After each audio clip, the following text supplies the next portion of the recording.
Welcome to The Ripple, where extraordinary women executives share their turning points, growing pains, breakthroughs, and triumphs to help you show up with confidence.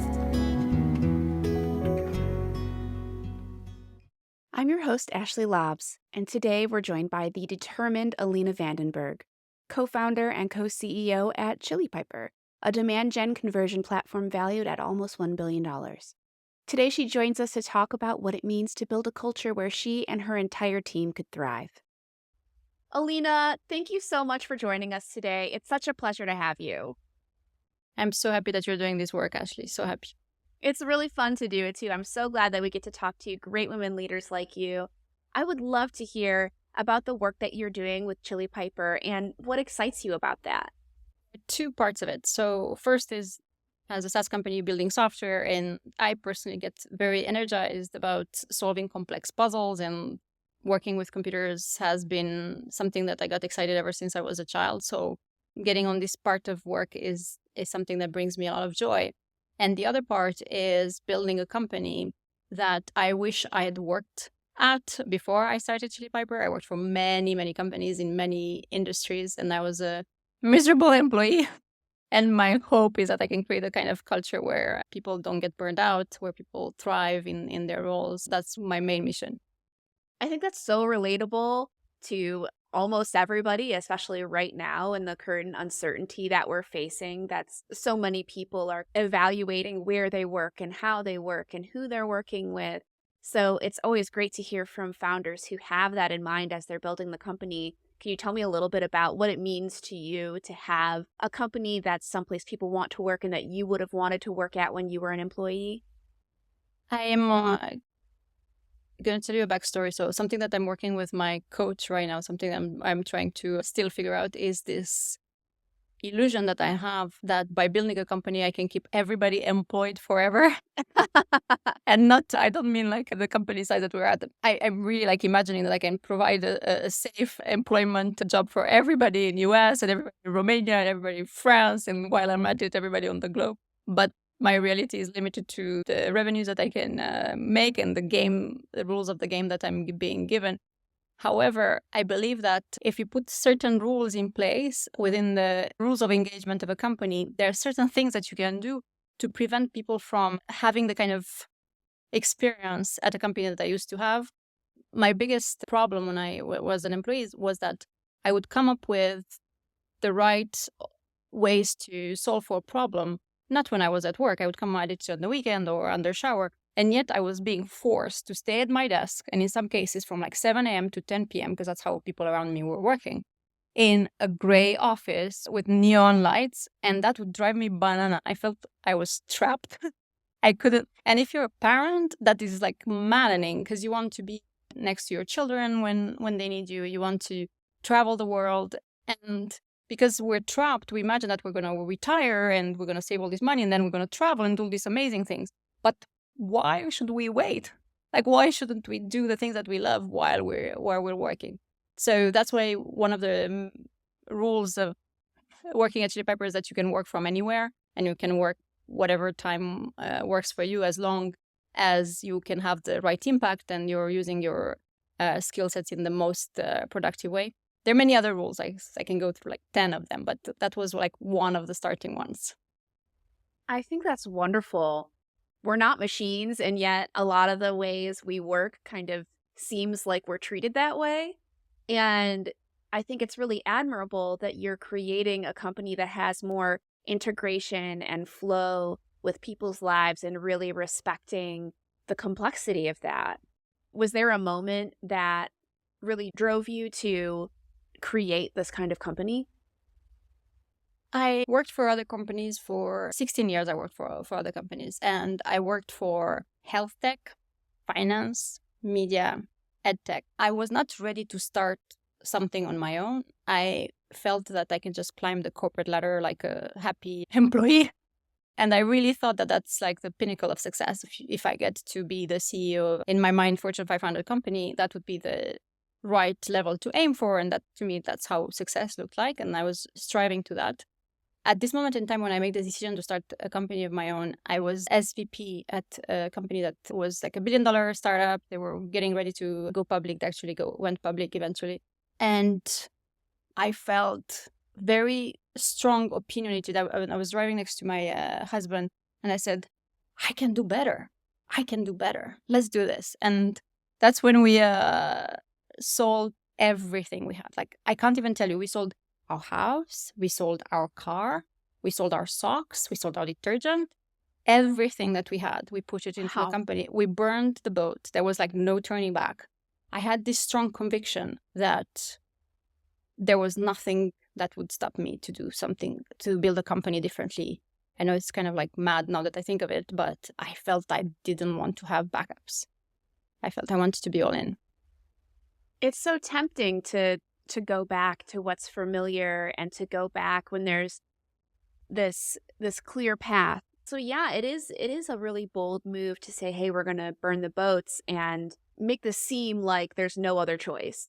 Did you feel like you really had to make it almost like an ultimatum with yourself to make it happen? Very much so, because I was observing people around me that were successful in their entrepreneurship journey and in building a company. And they all had this main characteristic, which was conviction. They had a lot of conviction for what they had. And now that I look back, I understand why that is such a required character quality, is because you have to change people to buy your product. They have to change status quo, and getting someone to do something that they've not done before, especially something that might require a big change in their organization or within themselves, is uncomfortable and takes a while. And you have to convince your employees, you have to convince your prospects, you have to convince your partners. And if you yourself feel only lukewarm on the opportunity, it's not going to happen.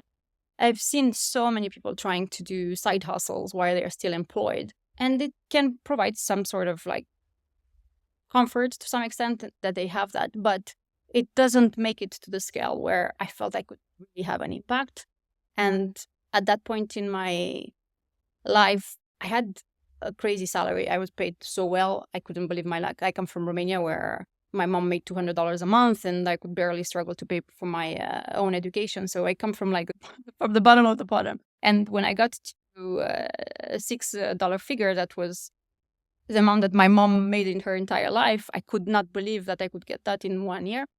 And yet I felt like adding more to it, it would not create a happier version of myself. It would not make me feel like I'm having a positive impact. So having a side hustle was not in the stars for me.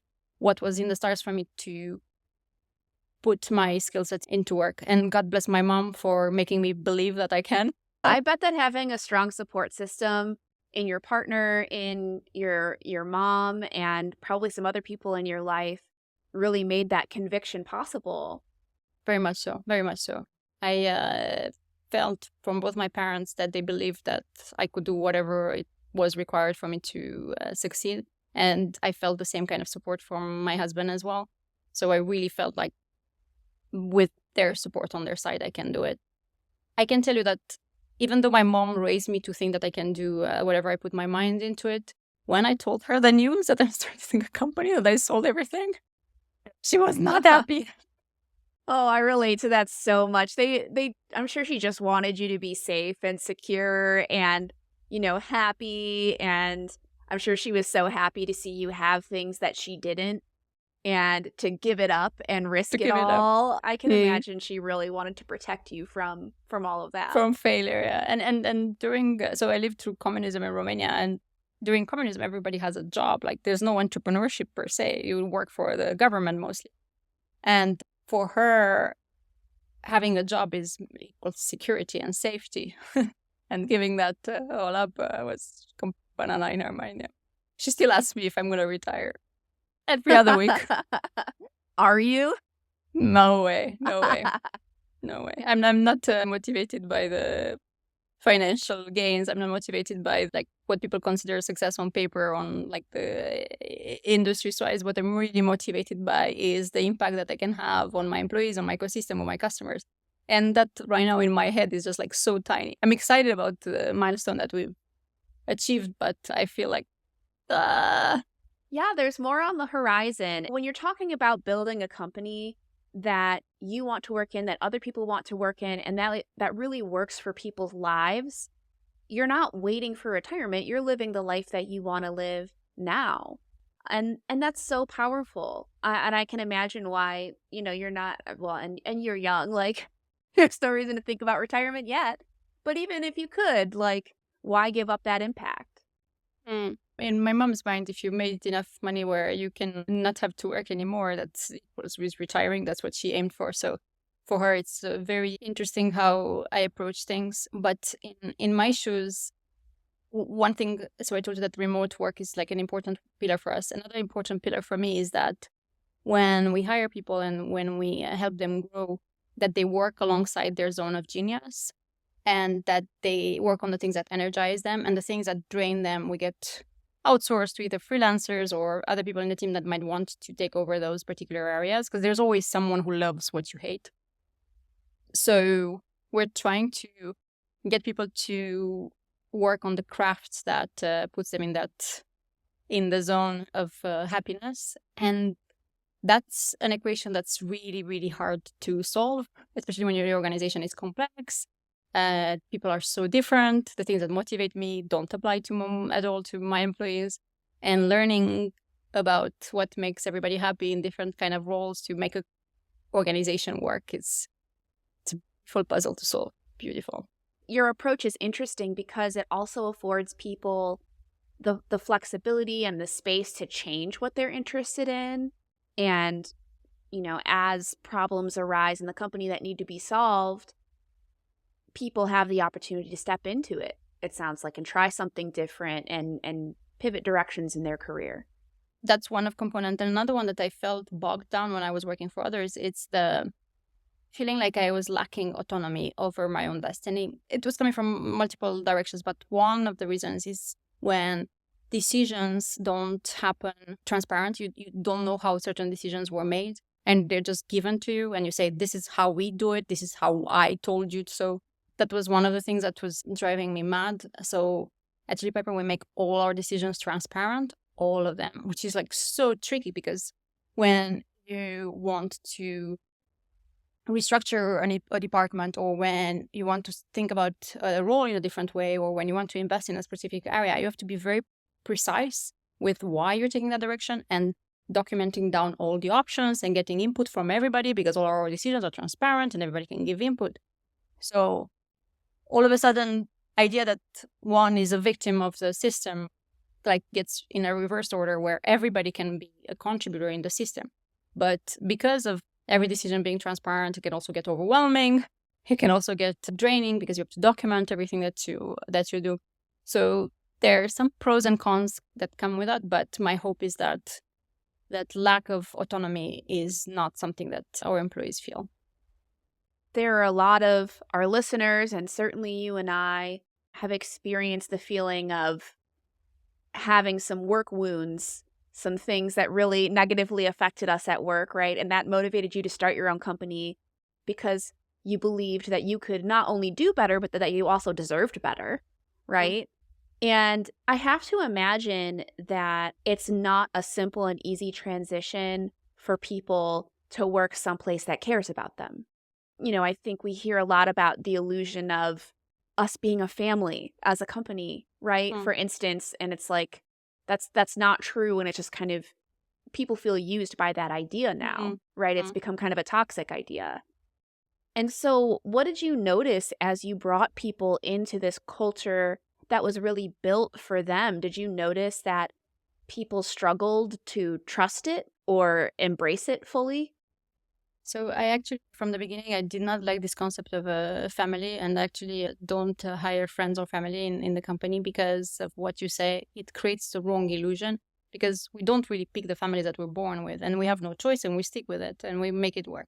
Whereas in a company, it's more of a team sport. Like, you bring the best of the best and you get to work with the best people in your field to accelerate your skill sets and your craft. If you're with family, you have to stick with them no matter what.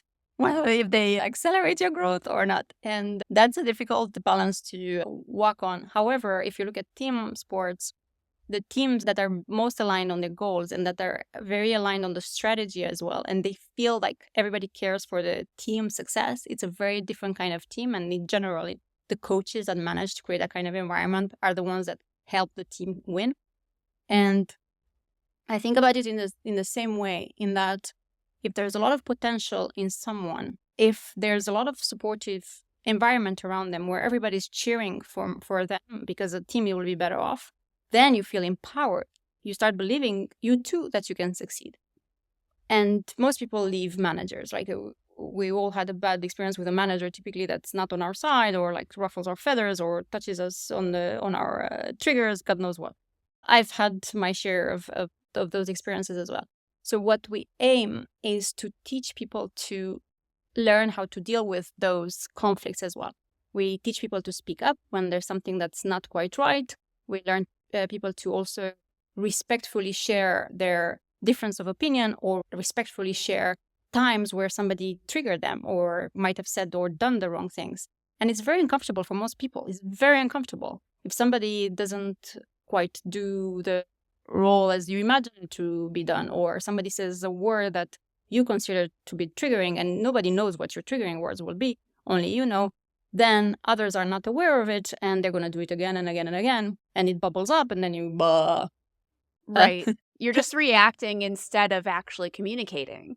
So we spend a lot of time on that, teaching people how to communicate with one another when they have differences of opinion, and differences of opinion all the time.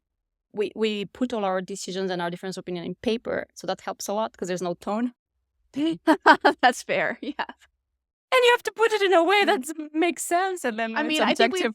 we've all had the passive aggressive email where you feel the tone come through, but it is a lot easier to even things out on paper than it is in real life. Yeah. So we actually have very few meetings. We don't meet that's just to do updates or just to make a decision. It's all async.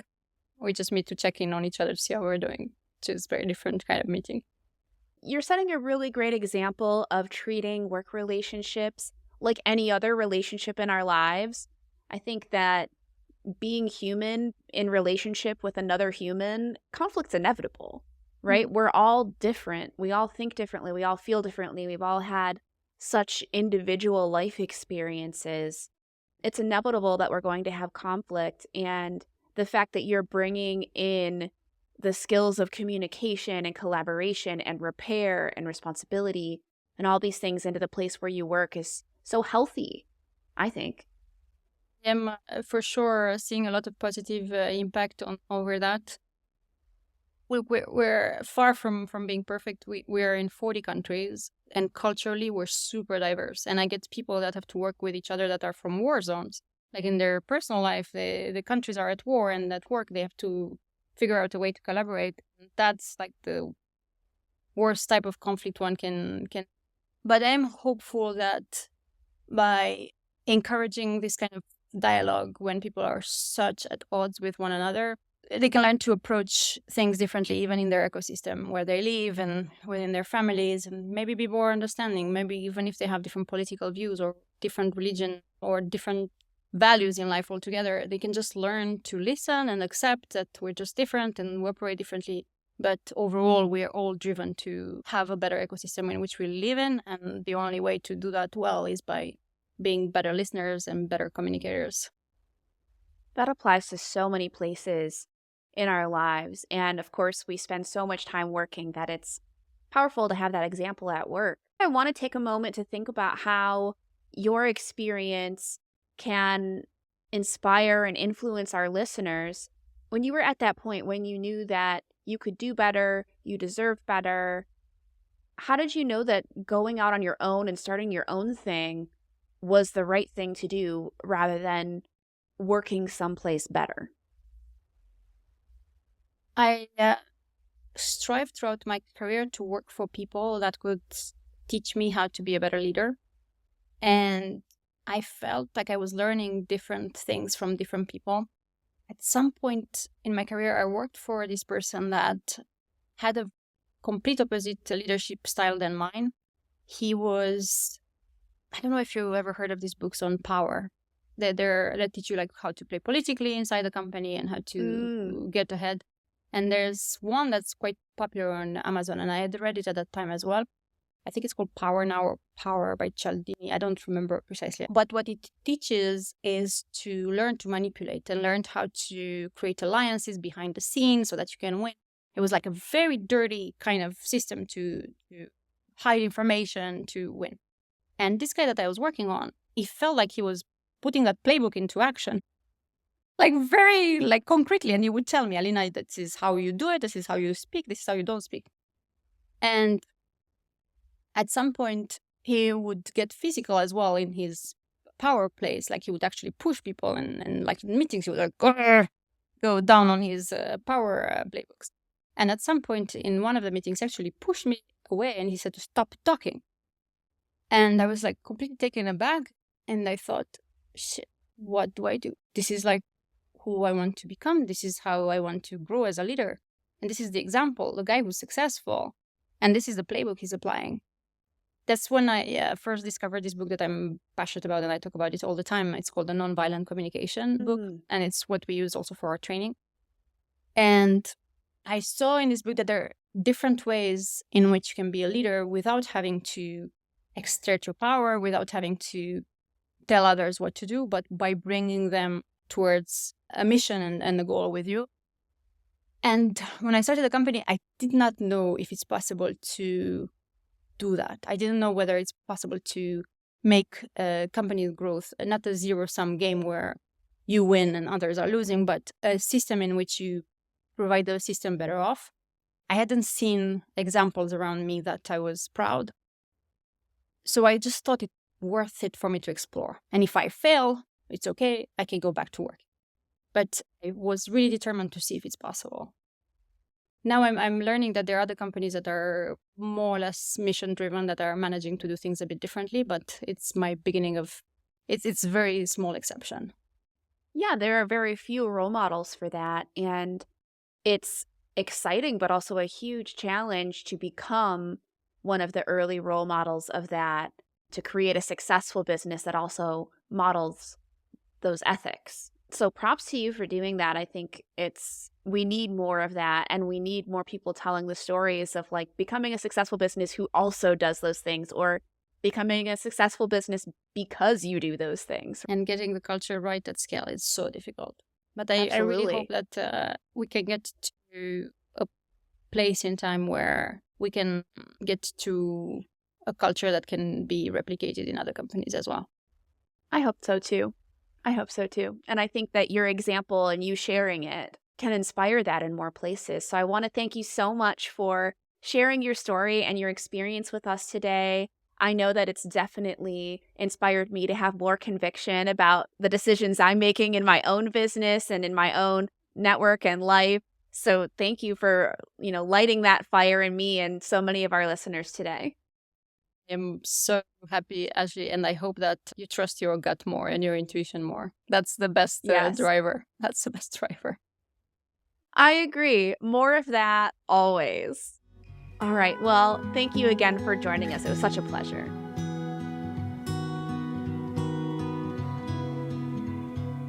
Before we end the episode, we want to take a moment to reflect with you, our unstoppable listeners, about what Alina's story means to you.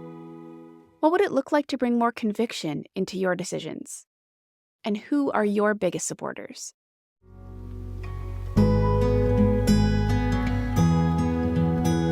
If today's show inspired you, tell us. Send an email or voice memo to hello@wednesdaywomen.org. Or keep the ripple going by giving us a review on Apple, Spotify, or wherever you listen. Your ratings help us grow and inspire even more people. This podcast is brought to you by Wednesday Women, an organization dedicated to increasing the visibility of women executive leaders. Learn more at wednesdaywomen.org. Thank you to our executive producers, Melissa Moody and Leslie Greenwood. Again, I'm your host, Ashley Lobbs, hoping you'll keep the ripple going. Until next time.